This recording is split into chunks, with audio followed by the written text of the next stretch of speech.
Okay, let's unpack this. We are doing a deep dive into the Indelible mark, a protocol for the heart. Right, though some people know it better as Satoshi's Bride. Exactly. And we're kind of using the film Vanilla Sky, the 2001 version, as a lens. Yeah, as a framework, really, to understand its pretty surprising resolution. It's a lot to get through, for sure. So our mission here is to distill how this character's traumatic choice sends her into a technologically mediated psychological journey. And their character is Anna Torres, fascinating figure. What's her role again? A digital thanatologist? Mm-hmm. So she designs these, perfect digital end-of-life experiences. Very logical, very clean. Until her own logic turns on her. Precisely. She runs this self-designed A/B test of the heart. Right, pitting the digital ideal Satoshi against the very human Alberto Daniel Hill. And the results, Yeah. they just break her framework. Empirically, the flawed human Alberto comes out as emotionally superior. Which her whole system can't accept. The logic fails her emotionally. Exactly. And that disconnect, that cognitive dissonance, Yeah. it's a huge psychological trauma for her. Like an intellectual injury almost. It really is. It mirrors David Ames's physical disfigurement in Vanilla Sky. That's the trigger. The trigger that sends him into the cryo dream. Into her own version, a retreat. So wait, the real world result is unacceptable.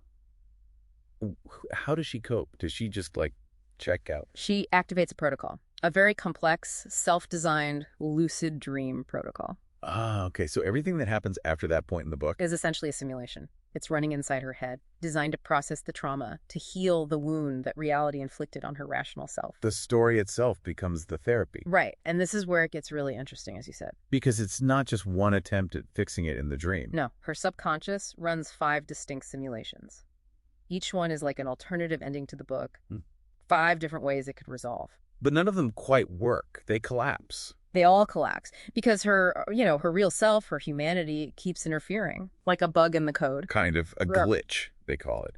An intrusion from her repressed subconscious, the part that still values the messy reality she tried to escape. Okay, give us an example. That second iteration sounds wild. Iteration 2, yeah, the digital ascension. So in this one, she chooses Satoshi. The digital perfection. Total perfection. They upload their consciousness, merge onto this quantum-proof blockchain, pure order.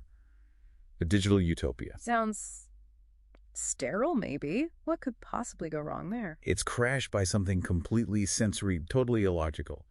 A phantom memory. Of what? Alberto telling this, really heartfelt but kind of messy story about a cactus he lost. A cactus. Called Steve. Yeah. Just this small, poignant, very human story about loss. Wow. So a story about a lost houseplant named Steve. Mm-hmm. That's the virus that corrupts the perfect digital heaven. That's the glitch. That little piece of chaotic, emotional debris.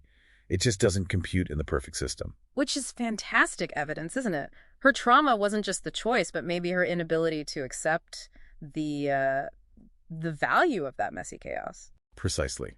So after all 5 simulations fail, she gets pulled out of this loop. And confronts someone. She confronts the architect of the dream, Who turns out to be. the author himself, Alberto Daniel Hill, appearing as a character within his own narrative structure. Whoa! Okay, so she realizes the whole book, the structure she's been using. Isn't just her dream, it's his protocol, a narrative framework he created to process his own trauma related to wrongful imprisonment, the sources suggest. So she was basically using his therapeutic tool to work through her own stuff. Kind of piggybacking on his healing structure.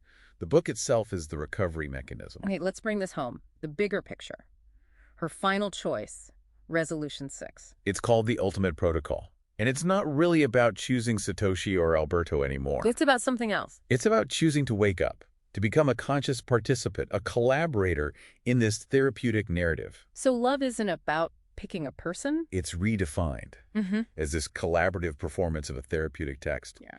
They're co-authoring the healing story. So connecting this back to you listening, Anna's journey, it seems to suggest something important, right? In our world of, curated feeds and digital selves. Maybe escaping into a perfect simulation isn't the answer. Right. True meaning might come from actually engaging with the mess, consciously, courageously co-authoring the real chaotic story. And that title, The Indelible Mark, the analysis points towards it not being a digital trace or a scar. But the story itself. Exactly. The permanent, immutable narrative created to process pain, a protocol. Which leaves us, and you, with a final thought to chew on. What kind of indelible narrative, what kind of story are you consciously helping to co-author in your own life?